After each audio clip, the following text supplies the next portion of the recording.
हाँ बेटा बोला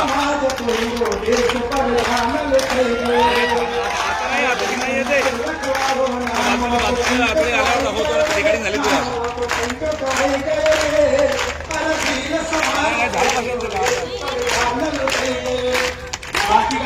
हाँ दाखव दाखव चालू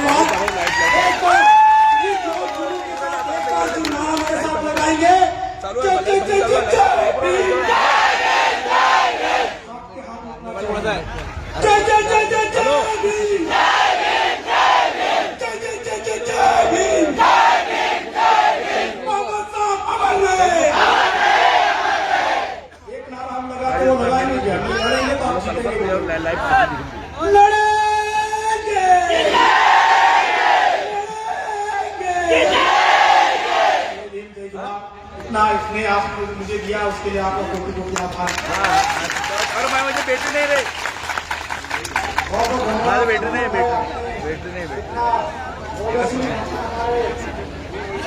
सदियों को सुनाया।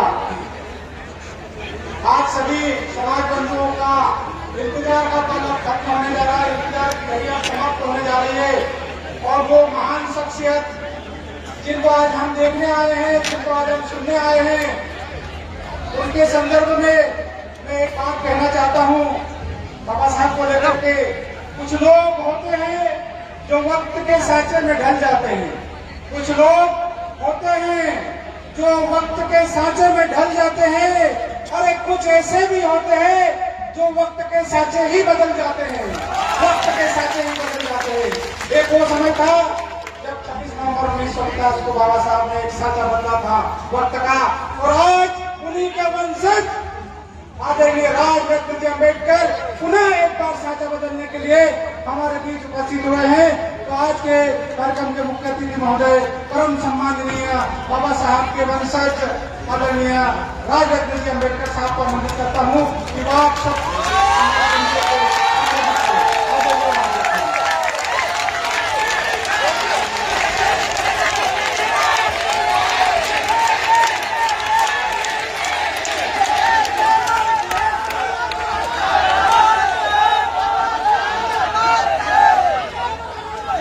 विष्णु वंदनीय तथागत सिद्धार्थ गौतम बुद्ध परम पूज्य बोधिसत्व डॉक्टर बाबा साहब अम्बेडकर, महात्मा ज्योतिबा फुले, छत्रपति शिवाजी महाराज, छत्रपति शाहू महाराज, माता रमाई, माता भीमाई, माता सावित्री माई, बिरसा मुंडा, कंट्या मामा और जिन जिन महापुरुषों ने और महानायिकाओं ने हमारे हक और अधिकार की लड़ाई लड़ी, उन सभी महापुरुषों को और महानायिकाओं को मैं त्रिपाद वंदन करता हूं। आज के इस कार्यक्रम के सभी आयोजक रामेश्वर भड़ोले जी, नितेश आड़तिया जी, जीतू वर्मा जी, रितेश महेश्वरी जी, ओजस निहाले जी, राजू गांगले जी, नारायण सोलंकी जी, अमित भालसे, दिलीप साठे, जितेंद्र चौहान, विष्णु गोखले, लक्ष्मी आड़तिया, मुकुल बौद्ध, हमारे बुद्धिस्ट सोसाइटी ऑफ इंडिया भारतीय बौद्ध महासभा के मध्य प्रदेश अध्यक्ष मुकुल बौद्ध जी, डॉक्टर शोभा सुद्रास जी, डीएल नगराले जी, डॉक्टर शीला दांडगे मैडम, मोहन राव वाकोले जी, सुनील वाघ, आनंद वाघ और सभी यहाँ पर उपस्थित मेरे भाइयों को, मेरे माताओं को जय भीम, नमो बुद्धाय। आज माता रमाई के जयंती के उपलक्ष्य में हम लोग यहाँ पर डॉक्टर बाबा साहब अम्बेडकर जी के प्रतिमा का अनावरण करने के लिए यहाँ पर उपस्थित हुए हैं। लेकिन 2 दिन पहले ही मुझे खबर आई कि आज यहाँ पर डॉक्टर बाबा साहब अम्बेडकर जी के प्रतिमा का अनावरण करने की अनुमति प्रशासन ने नहीं दी है। और इसलिए जब मुझे आमंत्रित किया गया कि आपको बाबा साहब की प्रतिमा का अनावरण करना है, मैंने पूछा क्या अनुमति मिल गई है, तो इन्होंने कहा कि नहीं। देखिए, मैं पूरे विश्व में घूमता हूं, बाबा साहब अम्बेडकर जी की प्रतिमा का अनावरण करने के लिए, उद्घाटन करने के लिए मुझे यूएस में बुलाया जाता है, ऑस्ट्रेलिया में बुलाया जाता है, कनाडा में बुलाया जाता है। बाबा साहब अम्बेडकर जी की पूरे विश्व में जितने महापुरुष नहीं होंगे उतनी मूर्तियां बाबा साहब अंबेडकर जी की पूरे विश्व में है। आज मैं मध्य प्रदेश के धरती पर हूं। यह ऐसा राज्य है जहां पर डॉक्टर बाबा साहब अंबेडकर जी का जन्म हुआ। कुछ ही दूरी पर बाबा साहब अंबेडकर जी की जन्मभूमि है। एक तरफ जापान में डॉक्टर बाबा साहब अंबेडकर जी की प्रतिमा लगाई है। यूएस में कोलंबिया यूनिवर्सिटी में है, ऑस्ट्रेलिया में है, कनाडा में है, दुबई में है। पूरे विश्व में डॉक्टर बाबा साहब अंबेडकर जी की प्रतिमा है। 4 साल पहले डॉक्टर बाबा साहब अंबेडकर जी को अभिवादन करते समय बराक ओबामा का नाम पता है आपको? US ex president Barack Obama Baba Saheb Ambedkar जी को अभिवादन करते समय कहते हैं कि अगर डॉक्टर बाबा साहब अंबेडकर हमारे देश में पैदा होते तो हम इस सूरज का नाम बदलकर उसको अंबेडकर कर देते। एक तरफ पूरा विश्व डॉक्टर बाबा साहब अंबेडकर जी को इतना मान सम्मान देता है, पूरा विश्व डॉक्टर बाबा साहब अंबेडकर जी को मान सम्मान देता है, और जिस राज्य में डॉक्टर बाबा साहब अंबेडकर जी का जन्म हुआ है उस राज्य में बाबा साहब के मूर्ति का अनावरण की अनुमति नहीं मिलती। ये शर्म की बात है आपके कलेक्टर के लिए, आपके प्रशासन के लिए, और इस मध्य प्रदेश के सीएम के लिए ये शर्म की बात है। ऐसे लोगों ने डूब मरना चाहिए जो नौकरी आप कर रहे हैं। जिस एग्जाम को पास करके आप कलेक्टर बने हो उस एग्जाम का नियोजन भी बाबा साहब अंबेडकर ने किया हुआ है। पब्लिक सर्विस कमीशन का नियोजन भी बाबा साहब ने किया हुआ है। अरे उनकी बदौलत ये लाल गाड़ियों में घूम रहे हो। ये नागपुर के कैमरे लगे हुए देखो पीछे, आईबी के लोग घूम रहे हैं। नागपुर के आज मुझे डॉक्टर बाबा साहब अंबेडकर जी के, मैंने अनावरण नहीं किया, मैं गया नहीं और जाऊंगा भी नहीं जब तक कलेक्टर इज्जत से फिर नहीं बुलाता तब तक नहीं जाऊंगा।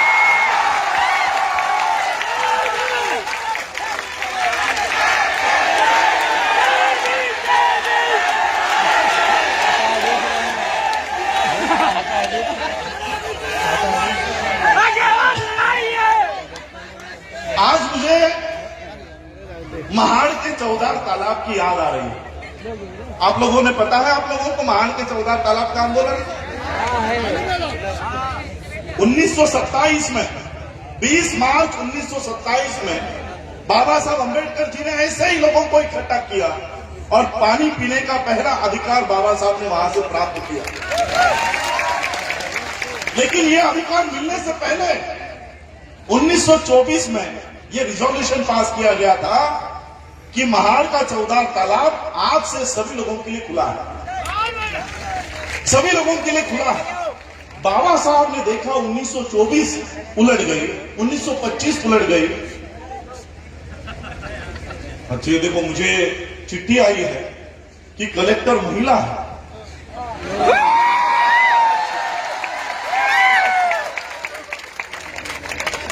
इस महिला कलेक्टर को तो 4 बार बाबा साहब को नमन करना होगा।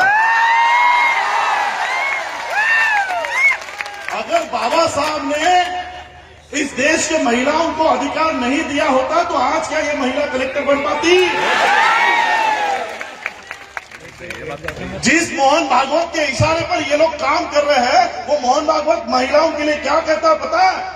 क्या इस महिलाओं को चूल्हे के सामने ही बैठना चाहिए? ये मोहन भागवत के इशारे पर काम करने वाले लोग ये विचार रखते हैं महिलाओं के लिए। ये अचंभे की बात है कि कलेक्टर महिला होने के बावजूद बाबा साहब के प्रतिमा का अनावरण नहीं हुआ जाता।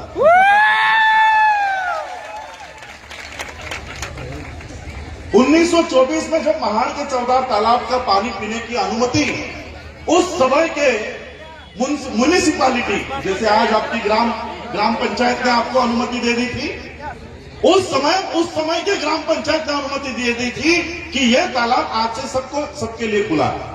लेकिन वहां का सवर्ण उसको लगा इन लोगों को कैसे अधिकार दे। हमारा समाज डरा हुआ था, हमारे लोग डरे हुए थे। बाबा साहब ने देखा 1924 चली गई, 1925 चला गया, ये लोग इंसान हैं, 2 हाथ 2 पैर वाले इंसान हैं। जानवर पानी पी रहा है लेकिन इंसान पानी नहीं पी रहा। कुत्ता भेड़ बकरी उस तालाब से पानी पी रहे हैं लेकिन इंसानों जैसे इंसान ये पानी को हाथ लगाने से डर रहे। बाबा साहब ने क्या किया, छोटे छोटे मीटिंगें ली, सभा ली और इन लोगों को इकट्ठा किया, इन लोगों में जान फूकी और 20 मार्च 1927 को इन सभी को इकट्ठा करके बाबा साहब उस पहाड़ के चौदार तालाब पर गए। पहले बाबा साहब ने पानी पिया और बाबा साहब को देखते देखते 50,000 लोगों ने पानी पिया। ये पानी पीने का आंदोलन बाबा साहब नहीं कर रहे थे। आज आप यहां पर बाबा साहब की प्रतिमा का अनावरण कर रहे हो, आज आपको पता चलेगा ये बाबा साहब के प्रतिमा का अनावरण का कार्यक्रम हो ही नहीं रहा है। अब ये कुछ और ही हो रहा है। वो क्या हो रहा है मैं आपको थोड़ी देर में समझाऊंगा।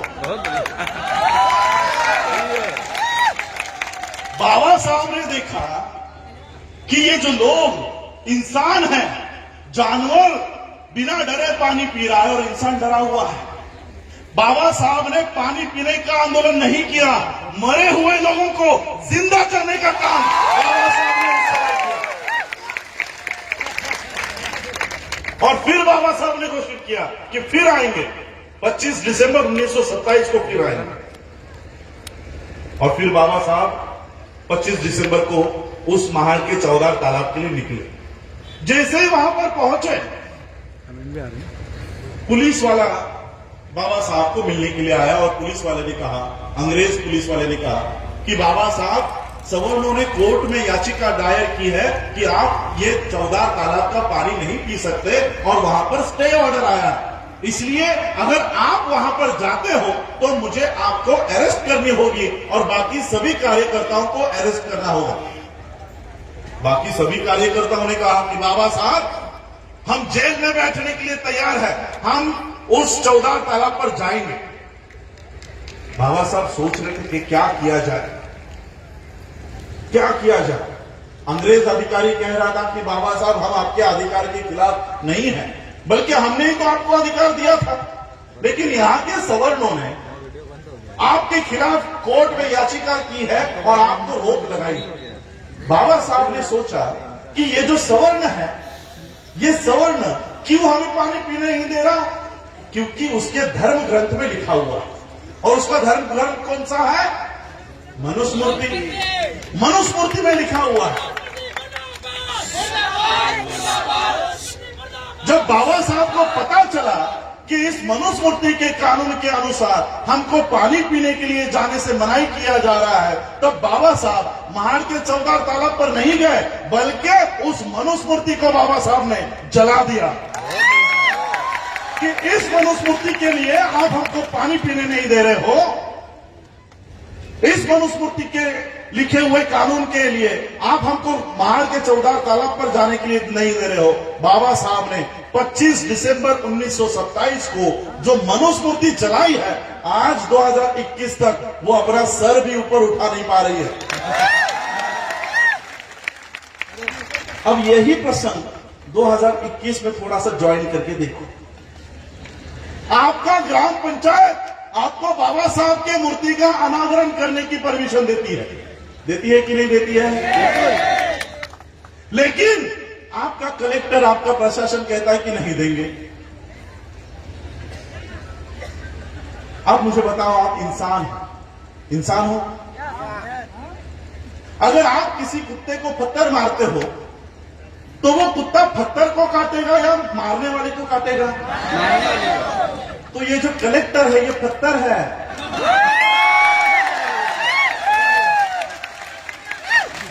कलेक्टर जो है सिर्फ पत्थर है, मारने वाले हाथ दूसरे हैं। हमें कलेक्टर, एसपी, डीएसपी इनके साथ कोई वैर नहीं है, ये तो किसी और के गुलाम हैं। बाबा साहब अगर उस समय 1927 में अड़ जाते कि नहीं हमें पानी पीने के लिए जाना है, तो बाबा साहब मनुस्मृति नहीं जलाते। और आज भी हम लोगों को बाबा साहब ने उस समय मनुस्मृति की व्यवस्था को जलाया, जो आज तक सर ऊपर नहीं उठा पा रही है। और आज भी हमें जिस व्यवस्था ने हमको बाबा साहब अंबेडकर जी की मूर्ति के अनावरण से रोका है, हमें आज उस व्यवस्था को जलाना होगा। और आने वाले 100 साल तक जो व्यवस्था इस देश में बन रही है, वो फिर से नाम लेने के लिए भी शेष नहीं बचेगी। ऐसी व्यवस्था हमको आज से करनी होगी कि आने वाले 100 साल के बाद भी बीजेपी आरएसएस नाम का कोई संगठन था, ये भी हमारे लोगों को याद नहीं होना चाहिए। देखिए आज की व्यवस्था में, देखिए आज यहां पर मेनगांव पिपराटा में आप बाबा साहब के मूर्ति का अनावरण कर रहे हैं। कलेक्टर ने आपको यहां से रोका, प्रशासन ने आपको यहां पर अनावरण करने से रोका। लेकिन मैं आप लोगों को कहना चाहता हूं, बाबा साहब अंबेडकर जी की मूर्ति का अनावरण यहां पर करने से अच्छा है एक एक अंबेडकर अपने घर में तैयार करो, एक एक अंबेडकर अपने घर में तैयार करो। मैं आज यहां से ऑफिशियल स्टेटमेंट करता हूं, आपके मेनगांव पिपराटा में से मुझे एक बच्चा डोनेट करो, उसको आईएएस बनाने की जिम्मेदारी, उसका खर्चा मैं उठाता हूं। उसको कलेक्टर बनाने का सारा खर्चा मेरा होगा। इस तरह से हमको बाबा साहब अंबेडकर जी के मिशन के लिए काम करना है। आज जो व्यवस्था इस देश में बनी है, देखिए मैं तो आपके प्रशासन को भी बताना चाहता हूं, सीए के लिए जो कानून जब बना था, साल भर से मुस्लिम लोग शाहीन बाग में बैठे हुए थे। कोविड की वजह से फिर उनको जाना पड़ा। अब पिछले 2 महीने से किसान बैठे हुए हैं। 1 साल से मुस्लिम रास्तों के ऊपर है, 2 महीने से 3 महीने से किसान रास्तों के ऊपर है। हम लोग अगर रास्तों के ऊपर बैठना शुरू कर दे तो हमको 6 महीने, 3 महीने, 1 साल नहीं लगेगा। 31 दिसंबर 1817 से लेकर 1 जनवरी 1818 1 दिन लगेगा, सिर्फ 1 दिन। 1 दिन हमारा इतिहास है भीमा कोरेगांव का। हम लोग अगर रास्तों के ऊपर 1 दिन में इस व्यवस्था का हम परिवर्तन कर सकते हैं, इस व्यवस्था को उलट कर सकते हैं। लेकिन मैं आप लोगों को बताना चाहूंगा, सभी हम प्रशासन के ऊपर छोड़कर नहीं चलेगा। सारा दोष प्रशासन के ऊपर छोड़कर नहीं चलेगा। इनको लाया भी तो हमने, इनको लाया भी तो हमने। जो अधिकार बाबा साहब ने हमको दिए हैं, क्या वो अधिकार हम सुरक्षित रख पाए? क्या वो अधिकारों की रक्षा हम कर पाए?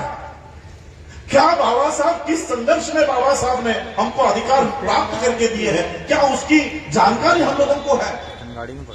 आज ऐसे लोग हमारे सीएम बन जाते हैं, पीएम बन जाते हैं, ये किनके वोटों के वजह से? बाबा साहब अंबेडकर जी जब भारत में आए पढ़ाई करने के बाद, तब उस समय अंग्रेजों के शासन में एक नया कानून, एक नया संविधान बनाने की प्रक्रिया चल रही थी।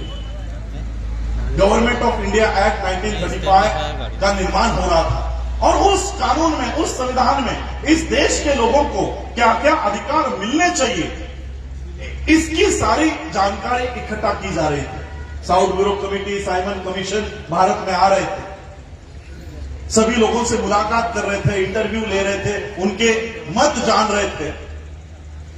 और ऐसे ही 1917-1919 में south bureau committee, Simon commission Bharat में आया और उन्होंने इस देश में वोट का अधिकार किन किन लोगों को देना चाहिए, इसके लिए मुलाकात उन्होंने शुरू कर दी। इस मुलाकात के लिए उन्होंने गांधी को बुलाया, तिलक को बुलाया, नेहरू को बुलाया।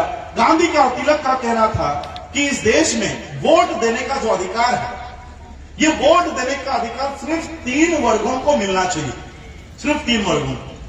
अंग्रेजों ने पूछा कौन से 3 वर्ग?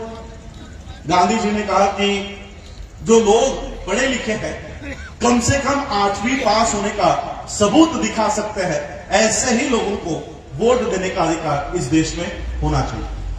दूसरा वर्ग, जो लोग इनकम टैक्स भरते हैं, प्रॉपर्टी टैक्स भरते हैं, ऐसे ही लोगों को वोट देने का अधिकार इस देश में होना चाहिए। और तीसरा वर्ग, इस देश के राजा, महाराजा और संस्थानिक, इन लोगों को वोट देने का अधिकार होना चाहिए। अब बाबा साहब को इस बात का पता चला कि गांधी जी ने इस तरह की मांग अंग्रेजों के सामने रखी। बाबा साहब अंबेडकर जी ने साउथ ब्यूरो कमेटी को, साइमन कमीशन को मुलाकात देकर कहा कि गांधी जी के निकषों के अनुसार, उनके इच्छा के अनुसार अगर आप इस देश में वोट देने का अधिकार लागू करोगे तो हमारे लोगों को वोट देने का अधिकार ही नहीं मिलेगा। अंग्रेजों ने पूछा कैसे नहीं मिलेगा, हमें बताओ। बाबा साहब ने कहा मनुस्मृति के कानून के अनुसार हम लोगों को पढ़ाई लिखाई करने का अधिकार ही नहीं है। अगर पढ़ाई लिखाई करने का अधिकार ही नहीं हो तो 8वीं पास होने का सबूत कहां से लाएंगे? मनुस्मृति के अनुसार हम लोगों को पैसा इकट्ठा करने का अधिकार नहीं है, नौकरी करने का अधिकार नहीं है, व्यवसाय बिजनेस करने का अधिकार नहीं है। अगर हम लोगों के पास पैसे ही नहीं हो तो टैक्स किसके ऊपर भरेंगे? टैक्स की रिसीट कहां से लाएंगे? और राजा महाराजा तो हम लोग को है ही नहीं, तो हमको तो वोट का अधिकार ही नहीं मिलेगा। तो अंग्रेजों ने बाबा साहब से पूछा, तो बाबा साहब आपके लोगों को अगर वोट देने का अधिकार देना है तो हमें क्या करना होगा? बाबा साहब ने कहा, एक तो हम आपको 8वीं पास होने का सबूत नहीं दिखा सकते, इनकम टैक्स की, प्रॉपर्टी टैक्स की रिसीट नहीं दिखा सकते, लेकिन एक बात जरूर आपको साबित करके देंगे। अंग्रेजों ने कहा कौन सी? बाबा साहब ने कहा हम इस देश में पैदा हुए, हर साल हमारी उम्र बढ़ती है, और इसलिए अगर आपको इस देश में वोट देने का अधिकार देना है तो हमारे उम्र के आधार पर दीजिए, हमारी उम्र के आधार पर दीजिए। बाबा साहब अम्बेडकर जी के इस बात को मानते हुए अंग्रेजों ने एडल्ट फ्रेंचाइज नाम का कानून तैयार किया। आज भी ये एडल्ट फ्रेंचाइज इस देश में लागू है। उस समय अंग्रेजों ने 21 साल के हर स्त्री को और हर पुरुष को वोट देने का अधिकार दे दिया। ये डॉक्टर बाबा साहब अम्बेडकर जी की वजह से हम लोगों को, सभी भारत के लोगों को वोट देने का अधिकार प्राप्त हुआ। लेकिन क्या ये अधिकार हम लोग सुरक्षित रख पाए? अभी तो चलो, जैसे हम कहते हैं कि तोते की, वो जो राक्षस की जान तोते में होती है, वैसे मोदी जी की जान ईवीएम में है।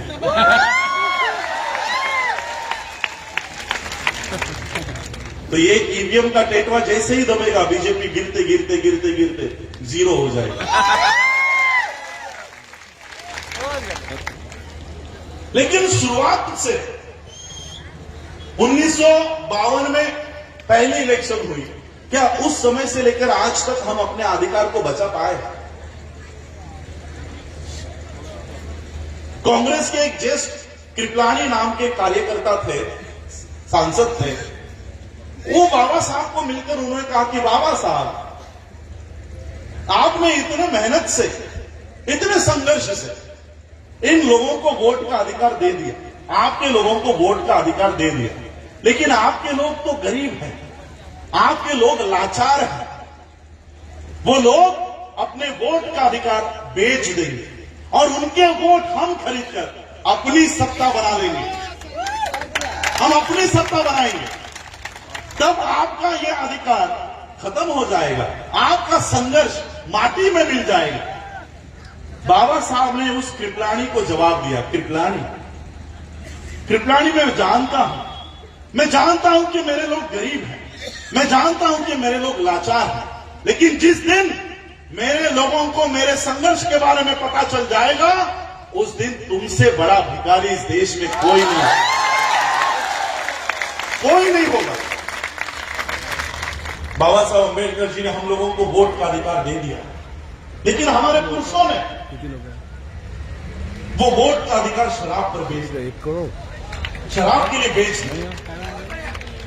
मैं आप लोगों को बाबा साहब के कुछ किस्से बताता।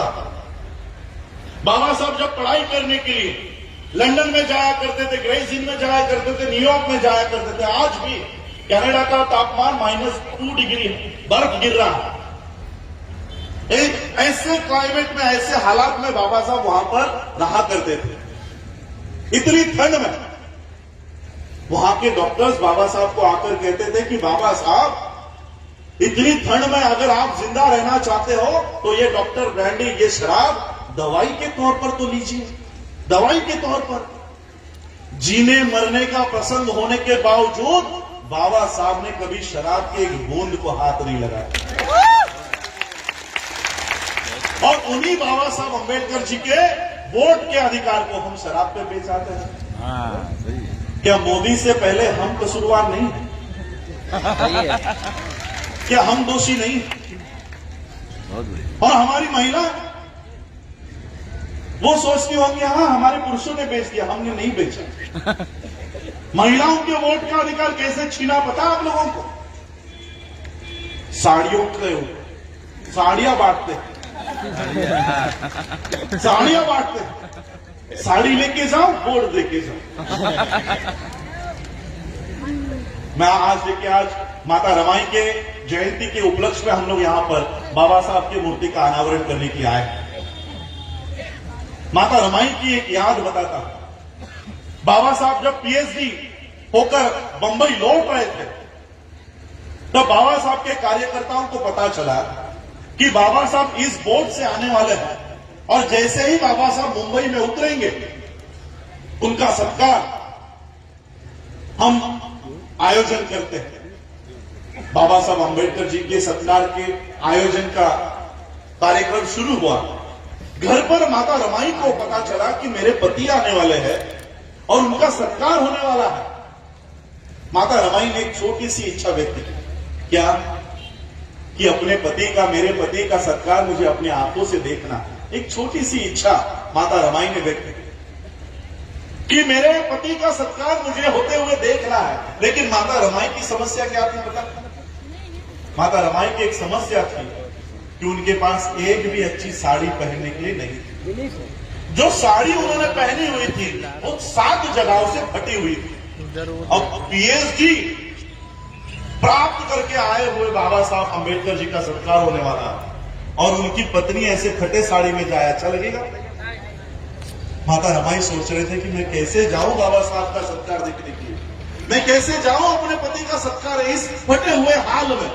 लोग बाबा साहब को ताना देंगे कि देखो अपने पत्नी को किस हालत में रखा। माता रमाई सोच रहे थे कि मैं कैसे जाऊं।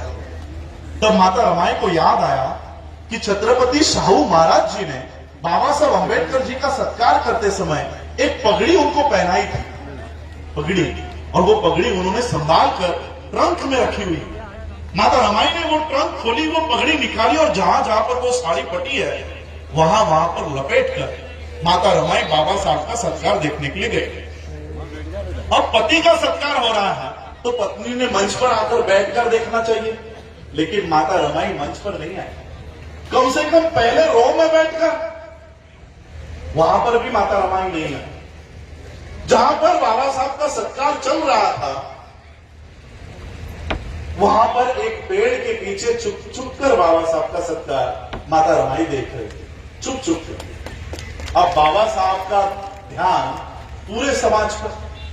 उन्होंने उतनी भीड़ में देखा कि मेरी पत्नी पेड़ के पीछे छुप छुप कर मेरा सत्कार देख रही है, और वो छुपकर ही क्यों देख रही है, इसकी वजह भी बाबा साहब को पता चली कि माता रमाई आगे क्यों नहीं आ रही। बाबा साहब अंबेडकर जी का सत्कार संपन्न हुआ। बाबा साहब मंच से नीचे उतरे और उस पेड़ के दिशा में चलते हुए गए। माता रमाई का हाथ अपने हाथ में लिया और माता रमाई से कहा, रामू, रामू, मुझे अगर तेरे अकेले का संसार करना होता तो मैं वो सोने जैसा करता। मुझे अगर तेरे अकेले का संसार करना होता तो मैं वो सोने जैसा करता, लेकिन मुझे मेरे इस समाज का संसार खड़ा करना है, इसलिए मैं तुझे न्याय नहीं दे पाया, इसलिए मैं तुझे न्याय नहीं दे पाया। आज आप इस कार्यक्रम में आने के लिए घर में सबसे अच्छी साड़ी पहनकर आए थे, है ना? बंबई में, मेट्रोपॉलिटन सिटीज में हमारे महिलाओं की परिस्थिति इतनी बदल गई है कि वो जो कबोर्ड होता है, अलमारी, खोलते ही धड़ाम करके साड़ियां नीचे गिर जाती। ये परिवर्तन कैसे हुआ पता है? माता रमाई अगर उस समय फटी हुई साड़ियां नहीं पहनती तो आज भी आपके शरीर पर अच्छी साड़ियां नहीं आती। ये माता रमाई का त्याग है, ये माता रमाई का बलिदान है। इसी माता रमाई के त्याग को, बाबा साहब के बलिदान को हम साड़ियों पे बेच आ गए, साड़ियों पे बेच आ गए। और हमारा युवा 100 रुपए के लिए, 200 रुपए के लिए, 500 रुपए के लिए चाहे जिस पार्टी का झंडा अपनी गाड़ी पे लगाता है, घूमता रहता है। आज कांग्रेस का झंडा, कल बीजेपी का झंडा, 100-200 रुपए के लिए हमारे लोग किसी और का झंडा हाथ में लेकर उसका प्रचार करते रहते। सोचिए, अगर पैसे कमाने के लिए अगर बाबा साहब अंबेडकर सोचते कि अभी मेरी बैरिस्ट्री हो गई है, मेरी पीएचडी हो गई है, अब मुझे मेरे परिवार के लिए पैसे कमाने हैं, अगर बाबा साहब उस समय नौकरी या व्यवसाय करते, बिजनेस करते, हर साल इस देश में अमीरों की सूची बनाई जाती है कि इस देश का सबसे अमीर कौन। हर साल अमीरों की सूची में अंबानी का नाम पहले क्रमांक पर होता है। उस समय अगर बाबा साहब अंबेडकर सोचते कि मुझे नौकरी कर लेनी चाहिए, पैसा कमाना चाहिए, तो मैं आज गारंटी से कहता हूं कि आज 2021 में भी सबसे अमीरों के सूची में अंबानी का नहीं, अंबेडकर का नाम पहले क्रमांक पर होगा। इतने पैसे डॉक्टर बाबा साहब अंबेडकर कमा सकते थे, लेकिन मुझे अभिमान, मुझे गर्व है इस बात पर कि डॉक्टर बाबा साहब अंबेडकर जी ने अपने परिवार के पालन पोषण के लिए नौकरी या व्यवसाय नहीं किया। नौकरी या व्यवसाय किया होता तो आज मेरे पास करोड़ों रुपए होते, मेरा जन्म लंदन या अमेरिका में हुआ होता। लेकिन बाबा साहब ने नौकरी व्यवसाय किया नहीं, उसके बदले में ये करोड़ों का समाज बाबा साहब तैयार करके गए। इसलिए हम लोगों को बाबा साहब अंबेडकर जी ने दिए हुए हक और अधिकार को सुरक्षित रखना। क्या कहते हैं बाबा साहब कि मैंने जो तुमको ये अधिकार दिया है वोट का, इसे नमक या मिर्ची जैसा मत समझो। इससे पहले आपके ऊपर राज करने वाला राजा रानी के पेट से तैयार होता था, अब आप लोगों में से तैयार होगा, वोट पेटी में से तैयार होगा। ये बाबा साहब ने आप लोगों को वोट का अधिकार दिया, इसे कम मत समझो। आज इस वोट के अधिकार को जीरो कर दिया गया। जिस सत्ता को हम लोग वोट देकर चुनकर लाते हैं, ये उसके बाद पैसों से एमएलए को खरीद कर नई सत्ता बना देते हैं। जीरो हो गया ना आपका वोट का अधिकार, जीरो कर दिया गया। और इसलिए आज हम लोगों को बाबा साहब अंबेडकर जी ने दिए हुए हक और अधिकार को सुरक्षित रखने का, इतने सालों में बाबा साहब अंबेडकर जी के जाने के बाद क्या हमने कोई नया अधिकार प्राप्त किया है? तो कम से कम जो बाबा साहब ने दिया है उसे तो हमको बचाना चाहिए। बाबा साहब स्टैच्यूज में नहीं है, बाबा साहब मूर्तियों में नहीं है, बाबा साहब किताबों में है, संविधान में है, उनके राइटिंग स्पीचेस में है, वहां पे बाबा साहब। आज क्यों डर लगता है इस शासन को, प्रशासन को, बाबा साहब अंबेडकर जी के स्टैच्यूज से क्यों डर लगता है? क्यों डर रहे हैं ये? उनके 33 करोड़ देवी देवता ढो रहे हो ना आप लोग।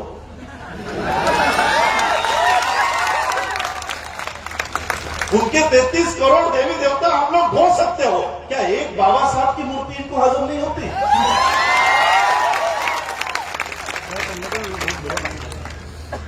इन्हें डर है, इन्हें डर है कि बाबा साहब के विचार ये आने वाली जनरेशन को अगर पता चल जाए तो ये 33 करोड़ देवी देवता आपके घरों में कभी प्रवेश नहीं कर पाएंगे। इन्हें डर लगता है इस बात का।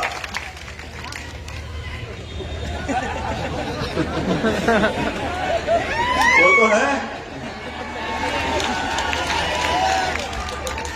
तो इसलिए हम लोगों को बाबा साहब के विचारों के ऊपर उस तरह से चलना चाहिए। बाबा साहब अंबेडकर जी ने जो संविधान आज हम लोगों को दिया है, वो संविधान आज इस देश से नष्ट करने की ये सभी लोग तैयारी कर रहे हैं। संविधान दिए हुए कितने साल हो गए? 72 ईयर्स हुए। आज 2021 चल रहा है, 1950 में संविधान लागू हुआ। कितने ईयर्स हो गए? 71 ईयर्स। मनुस्मृति कितने सालों तक थी? 2500 साल। कितने साल? 2500 साल। और संविधान कितने साल का है? 70 साल का। 2500 साल के मनुस्मृति को 70 साल के संविधान से डर लगने लग गया है।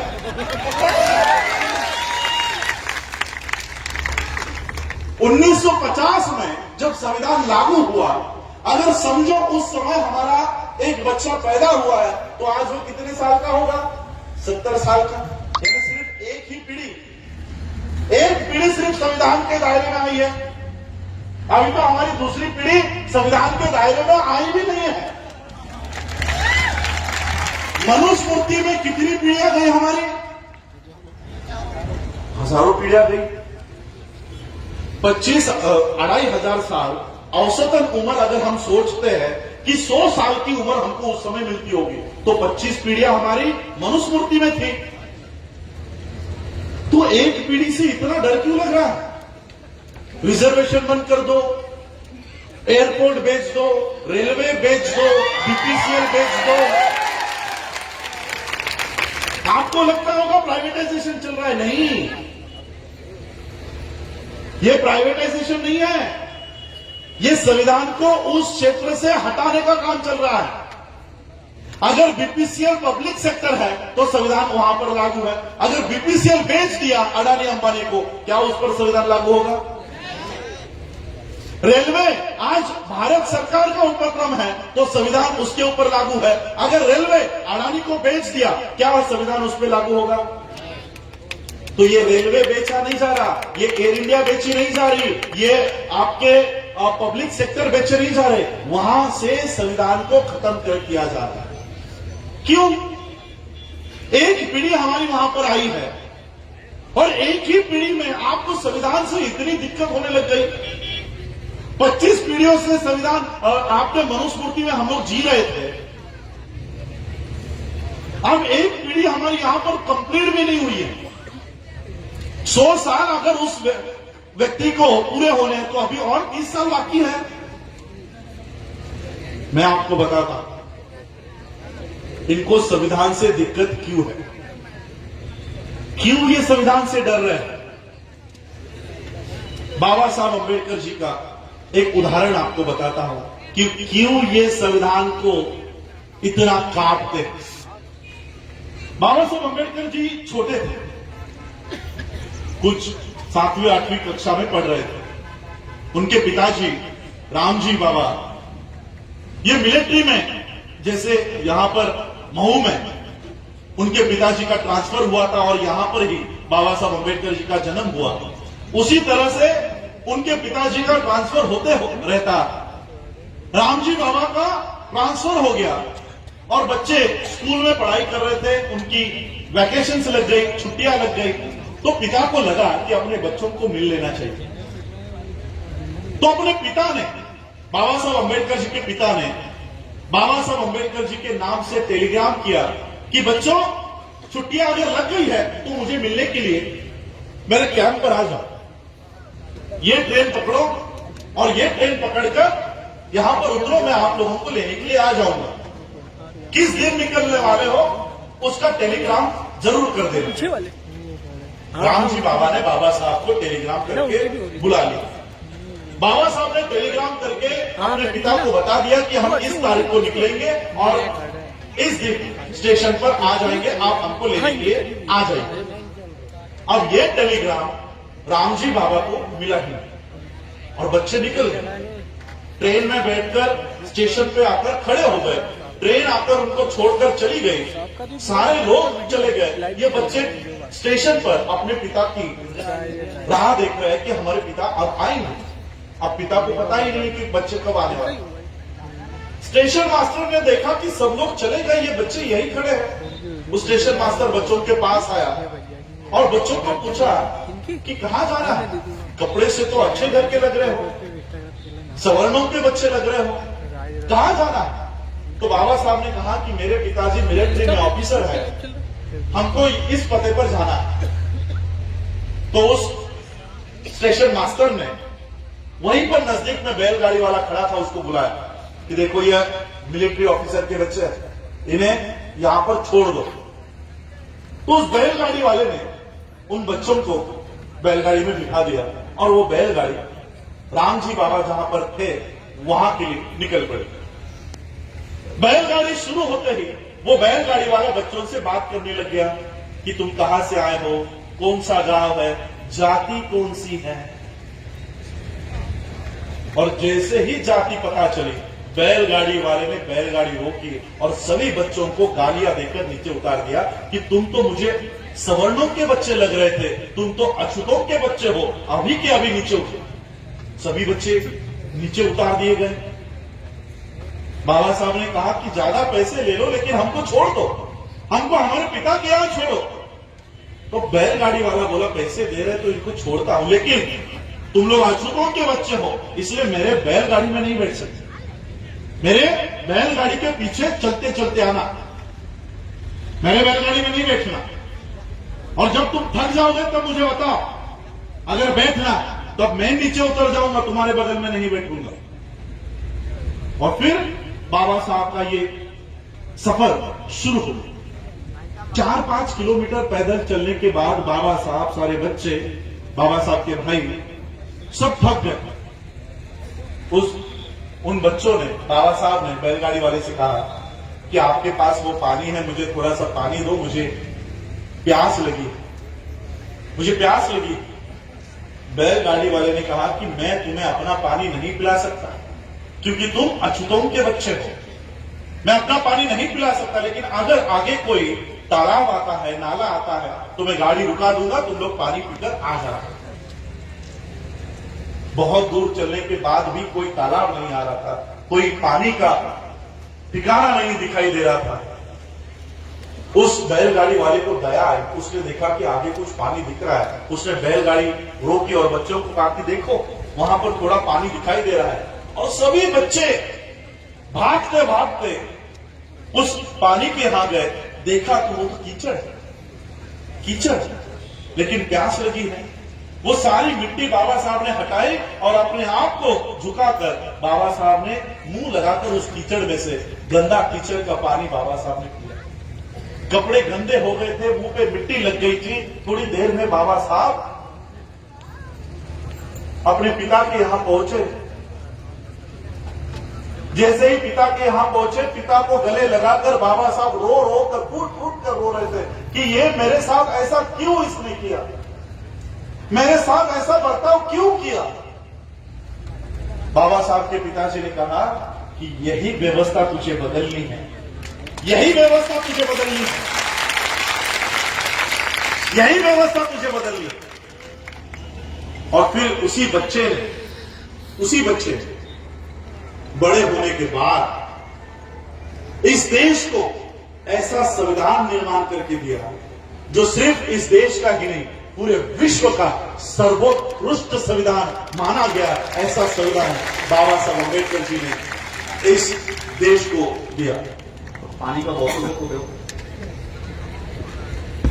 मनुस्मृति के कानून के अनुसार डॉक्टर बाबा साहब अम्बेडकर जी को कीचड़ का पानी पीने के लिए मजबूर कर दिया गया था। मनुस्मृति का कानून था जब बाबा साहब छोटे थे तभी। आज कौन सा कानून है? संविधान का। मनुस्मृति के कानून में कीचड़ का पानी बाबा साहब पीते थे, संविधान के कानून में बिस्लरी का पानी हम पीते हैं। कितना बड़ा बदलाव है, कितना बड़ा, और कितने सालों में? 70 सालों में। 70 सालों में मनुस्मृति के कानून में बाबा साहब को बैलगाड़ी में बैठने नहीं दिया जाता था, संविधान के कानून में हम हवाई जहाज उड़ाते थे। 70 साल में। मैं थोड़ा सा बंबई से हूं इसलिए मेरी भाषा थोड़ी खराब है, इसलिए उस भाषा का प्रयोग करता हूं, माता बहनें मुझे माफ करें। ये 70 साल के संविधान से 2500 सालों की मनुस्मृति की फट रही है, फट गई है इनकी कि और 5 साल अगर रहा और 5 साल इस देश में संविधान रहा तो ये लोग तो पीएम बन जाएंगे, ये लोग हम पे राज करेंगे। और इसलिए ये सभी माध्यम से, चाहे वो प्रशासन हो, न्यायपालिका हो, संसद हो या मीडिया हो, सभी माध्यम से संविधान को खत्म करने पे तुले हुए हैं, सभी माध्यम से। और इसलिए मैं आप लोगों को यही बताना चाह रहा हूं कि बाबा साहब ने पहचाना कि हमारा संघर्ष पुलिस से नहीं है, हमारा संघर्ष प्रशासन से नहीं है, हमारा संघर्ष मनुस्मृति के कानून के व्यवस्था से है। और इसलिए बाबा साहब ने उस व्यवस्था को उल्टा किया। बाबा साहब ने उस व्यवस्था को, आप संविधान घर पे जाके पढ़िए, आर्टिकल 13 पढ़िए, संविधान की किताब है आपके पास, गूगल कर लीजिए, डाउनलोड कर लीजिए। आर्टिकल 13 में क्या लिखते हैं पता है बाबा साहब? बाबा साहब लिखते हैं कि आज से, यानी 26 नवंबर 1949 और 26 जनवरी 1950 की आज से इस देश में जितने भी कानून हैं, जितनी भी मनुस्मृति है, वो आज से मैं शून्य घोषित करता हूं। एक लाइन में बाबा साहब अंबेडकर जी ने इस मनुस्मृति की व्यवस्था को हमेशा के लिए खत्म कर दिया।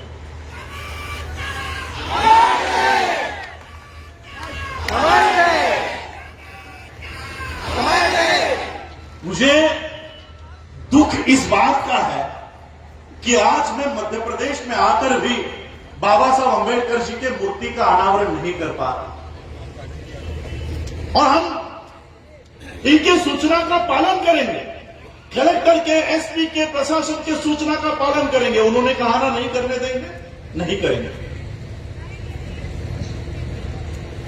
मैं आप लोगों को बताना चाहता हूं कि जिस धरती पर, जिस राज्य में बाबा साहब का जन्म हुआ, उन बाबा साहब आपकी अनुमति की मोहताज नहीं है।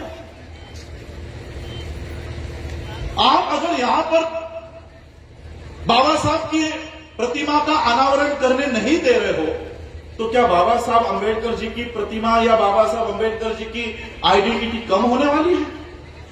बिल्कुल नहीं। मैं आपको मेरे साथ हुआ किस्सा बताता हूं।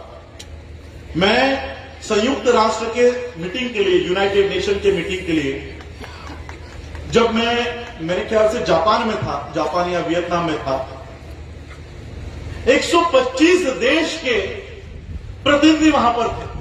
खुद इस देश के उपराष्ट्रपति वेंकैया नायडू भी वहां पर थे। हम लोग 25 से 30 हजार लोग 5 दिन के लिए वो कॉन्फ्रेंस चल रही थी। तो हम क्या करते थे, अलग अलग देश के लोगों से जान पहचान करते थे। ऑस्ट्रेलिया के लोगों से, जापान के लोगों से, चाइना के लोगों से, अलग अलग देश के लोगों से मिलते थे, बातें करते थे। और वो अलग अलग देश के लोग भी सभी देश के लोगों के साथ पहचान कर रहे थे।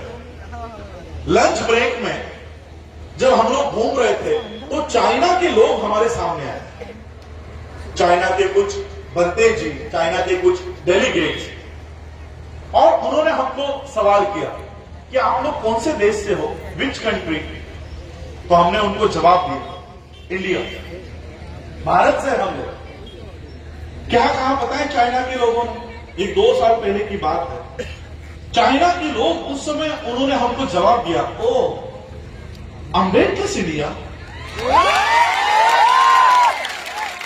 आज भी इस देश की पहचान मोदी का या गांधी का भारत के नाम से नहीं होती, अंबेडकर के भारत के नाम से। चाइना में डॉक्टर बाबा साहब अंबेडकर जी का वेटिंग फॉर वीजा वहां पर स्कूलों में पढ़ाया जाता है। मेरे फेसबुक पेज पे कभी आप विजिट करो, मेरे ख्याल से फरवरी 2019 और 2020 के तारीख में अगर पीछे जाते हो तो ऑस्ट्रेलिया का एक लाइव वीडियो मैंने किया है। ऑस्ट्रेलिया का कोर्ट, न्यायालय, आम आदमी का नहीं, जहां पर जजेस को पढ़ाया जाता है, जज को पढ़ाया जाता है, उन जजेस की ट्रेनिंग बाबा साहब के प्रतिमा के सामने होती है। जाकर देखो मेरे फेसबुक पेज पे। मूट कोर्ट में बाबा साहब की प्रतिमा वहां पर लगाई रखी है और सभी जज बाबा साहब को सामने रखकर पढ़ाई करते हैं।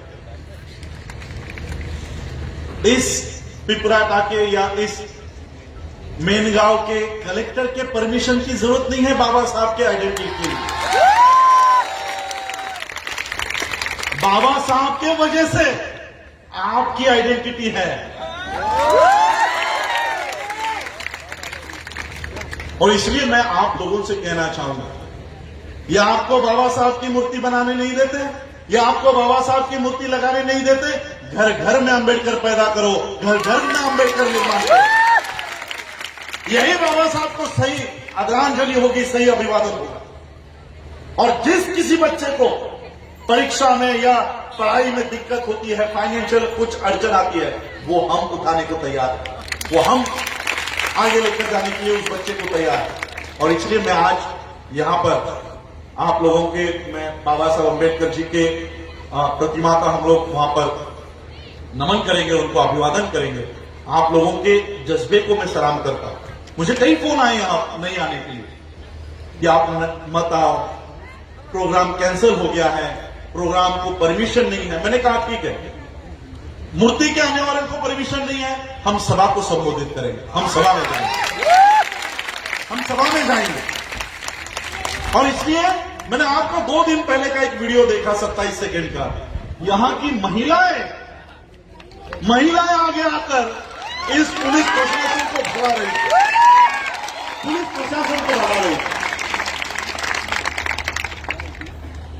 मैं मोदी जी से कहना चाहूंगा कि मोदी जी, आपको तो हम नहीं, हमारी महिलाएं काफी है, हमारी महिलाएं काफी है।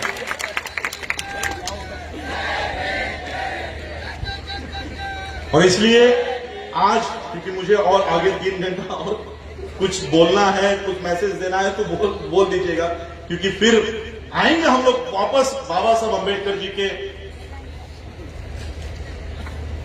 अच्छा, ये तो बहुत लंबे चलेंगे टॉपिक्स, ये मुझे बहुत देर हो जाएगी इसमें। Freedom of expression, labour laws, बहुत मैंने आपको संक्षिप्त में समझाया क्यों ये संविधान में, ये सारे अधिकार संविधान में। आपके शिक्षा का अधिकार, बाबा साहब ने संविधान में लिखा है कि 4 साल के बच्चे से लेकर 16 साल की उम्र तक इस देश में बच्चों को सरकार सिखाएगी, स्टेट की जिम्मेदारी होगी। आर्टिकल खत्म कर दिया। अब जिम्मेदारी किनके ऊपर डाल दी है? अंबानी के ऊपर, अडानी के ऊपर, रायन इंटरनेशनल, ऑक्सफोर्ड, कैम्ब्रिज। क्या हमारे बच्चे उस स्कूल में जा पाएंगे? तो इस तरह से लेबर लॉ हो, फ्रीडम ऑफ एक्सप्रेशन हो, ये सारे धीरे धीरे धीरे धीरे खत्म किए जा रहे हैं। इसलिए मैंने कहा कि शाहीन बाग के लोग 6 महीने 9 महीने रास्तों के ऊपर बैठे हैं, फार्मर्स, किसान 3 महीने से बैठे हैं। हमको एक दिन नहीं लगेगा, हमको एक भी दिन नहीं लगेगा। भीमा कोरेगांव का इतिहास हमारा इतिहास है, हमको एक दिन नहीं लगेगा। हमारे संविधान के साथ, हमारे साथ छेड़खानी आप लोग मत कीजिए। और मैं आप लोगों को बताना चाहता हूं, मैं ये जो नागपुर के कैमरे यहां पर लगे हैं उनको भी बताना चाहता हूं। मैं उनको डायरेक्ट मोहन भागवत को ये मैसेज देना चाहता हूं कि भागवत जी, हमारी दुश्मनी ना तो मोदी से है ना तो अमित शाह से। हम मोदी को हटाने के लिए काम नहीं कर रहे हैं, हम अमित शाह को हटाने के लिए काम नहीं कर रहे हैं। मैंने जैसे आपको कहा ना, ये तो पत्थर है, ये तो पत्थर है, पत्थर को कौन काटेगा? हम किसको हटाने के लिए काम कर रहे हैं? भागवत जी, थोड़ा सा मैं नीचे होता हूं कैमरा में नीचे आने के लिए। भागवत जी, मैं आपको बताना चाहता हूं, मोहन भागवत, कान खोलकर सुन ले, हम मोदी को या अमित शाह को हटाने के लिए काम नहीं कर रहे, बल्कि मोदी और अमित शाह जिस फैक्ट्री में तैयार होते हैं उस फैक्ट्री को हटाने का काम कर रहे हैं, उस फैक्ट्री को।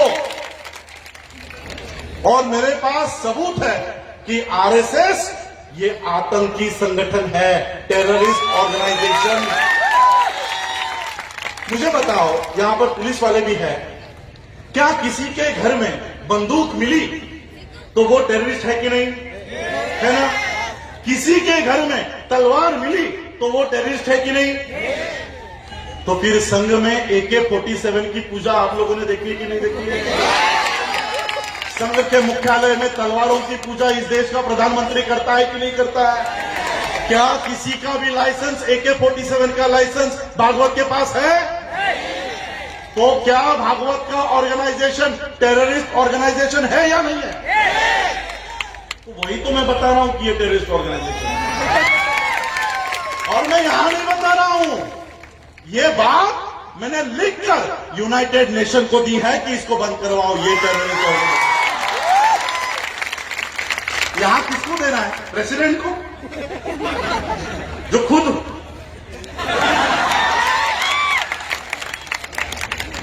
खुद लोगों के पैर पड़ रहा है, उसके पास देना है। इसलिए ये सारी बातें, मैं तो चाहता हूं कि पुलिस वाले मुझे अरेस्ट करें, मैं तो चाहता हूं कि आप अरेस्ट करो। मैं सिर्फ बाबा साहब का परपोता नहीं हूं, वर्ल्ड फेलोशिप ऑफ बुद्धिस्ट का सेक्रेटरी भी हूं, 125 देशों का सेक्रेटरी हूं। तब मैं बताऊंगा कि भारत में मैं बौद्ध धर्म का प्रचार प्रसार करने के लिए मुझे जेल में डाला जाता है, तब पूरा विश्व मेरे लिए खड़ा होगा। और ये सिर्फ मीडिया के ऊपर, जी न्यूज के ऊपर, इंडिया टुडे के ऊपर मेरे लिए लिख देते हैं कि ये पाकिस्तानी है, ये दाऊद इसको फंड करता है, पाकिस्तान पैसे देता है। सिर्फ इतना लिखते हो, इतना न्यूज चलाते हो। और बीजेपी के एक MP ने अमित शाह को मेरे नाम से लेटर लिख दिया कि इसको अरेस्ट करो। मैं बोल रहा हूं करो, ताकि वर्ल्ड के सारे ऑर्गेनाइजेशंस मेरे लिए फाइट वहां से करेंगे। और मैं आप लोगों को भी बताना चाहता हूं, बाबा साहब अंबेडकर जी ने जाते जाते हमको ऐसा संगठन देकर गए, जिस संगठन के ये नेतृत्व कर रहा है, जिस संगठन का मैं काम कर रहा हूं, बुद्धिस्ट सोसाइटी ऑफ इंडिया, भारतीय बौद्ध महासभा, जाते जाते बाबा साहब अंबेडकर जी हमको 125 देशों के साथ जोड़कर चले गए। इस देश के नालायक लोगों के हाथों में अगर देश चला गया तो डरो मत, ये 125 देश तुम्हारे समर्थन में खड़े हो जाएंगे, ये खड़े हो जाएंगे। और इसलिए मैं आप लोगों को बताना चाहता हूं, आप लोग भी बाबा साहब की इस संस्था से जुड़ो, बुद्धिस्ट सोसाइटी ऑफ इंडिया, भारतीय बौद्ध महासभा से जुड़ो। और मैं आप लोगों को गारंटी देता हूं कि आपकी ये जो छोटे छोटे बच्चे बैठे हैं ना, इनके गाल पर भी अगर किसी ने चाटा मार दिया तो 125 देश के लोग यहां पर हमारे सुरक्षा के लिए काम करेंगे और कर रहे हैं। फ्रीडम ऑफ एक्सप्रेशन की आप लोगों ने चिट्ठी भेजी, आप लोगों ने देखा होगा किसानों का आंदोलन जब शुरू हुआ तो बड़ी बड़ी दीवारें बनाई जा रही थी। यूपी से आने वाले, हरियाणा से आने वाले किसान वहां पर ना पहुंचे, इसलिए बड़े बड़े गड्ढे किए जा रहे थे, दीवारें लगाई जा रही थी। एक मैसेज आया सिर्फ यूनाइटेड नेशन से, एक मैसेज, क्या कि इन लोगों को अपना आंदोलन करने का अधिकार है, भारत सरकार उनको नहीं रोक सकती। तब से इन्होंने दीवारें हटानी शुरू कर दी। एक मैसेज आया, अभी इन्होंने खिल्ले लगाए, फिर से मैसेज आया कि आप लोग ये नहीं कर सकते, खिल्ले उखाड़ना शुरू कर दिए। भारत के बाहर हमारे सुरक्षा के लिए एक बहुत बड़ा ऑर्गेनाइजेशन काम करता है, यूनाइटेड नेशंस काम करता है, ह्यूमन राइट्स कमीशन काम करता है, USAIRF काम करता है। हम लोगों को पता है कि कौन से संगठन है जो हमारा आवाज भारत के बाहर से हमारे लिए खड़ा करते हैं। वहां तक जाने का काम भी मैं कर रहा हूं, यूनाइटेड नेशंस में हमारी बातों को रखने का काम कर रहा हूं, EVM के खिलाफ वहां पर पिटीशन डालने का काम हम लोग कर रहे हैं। और इसलिए इस मूवमेंट से भी आप लोग जुड़िए। और यही मैं कहना चाहता हूं, और मैं आप लोगों को जाते जाते एक ही बात बताना चाहता हूं। आज आप लोगों ने मुझे यहां पर बुलाया कि बाबा साहब का वंशज है, बाबा साहब के घर का या परिवार का कोई सदस्य है। मैं आप लोगों को बताना चाहता हूं, जब बाबा साहब के 4 बच्चे मरे तब बाबा साहब अपने बच्चों को बचाने का काम नहीं कर रहे थे। आपके बच्चे नहीं मरने चाहिए, इसलिए बाबा साहब काम कर रहे थे। इसलिए मैं जो यहाँ पर खड़ा हूं, ये बाबा साहब का वंशज नहीं है। ये जो मेरे यहाँ पर खड़े हैं, ये बाबा साहब के सही वारिस है। ये जो मेरे यहाँ बैठा है, ये बाबा साहब का खून है। और इसलिए हम लोगों को इकट्ठा होकर बाबा साहब ने जो हक और अधिकार हम लोगों को दिए हैं, उसको बचाने का काम हम लोगों को करना चाहिए। बाबा साहब को यही सच्ची आदरांजलि होगी, यही सच्चा अभिवादन होगा। और मैं फिर से आप लोगों के मेलगांव पिपराटा के लोगों को दिल से सलाम करता हूं कि बाबा साहब के सिर्फ एक मूर्ति के लिए, एक प्रतिमा के लिए अगर आप इतना झट सकते हो, लड़ सकते हो, तो बाबा साहब के अधिकारों को बचाने के लिए भी आप लोगों को इसी तरह से आगे आना होगा। यही आज बात मैं यहाँ रखता हूँ। और सभी जो आयोजक है, सभी आयोजकों का मैं आभार व्यक्त करता हूं और यही रुकता हूं। जय भीम, जय भारत, जय भीम।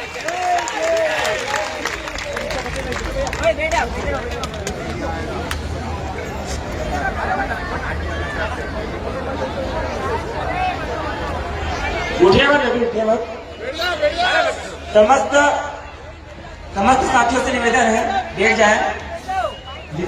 अभी कार्यक्रम खत्म नहीं हुआ है। समस्त 2 मिनट बोलूंगा, 2 मिनट बोलूंगा।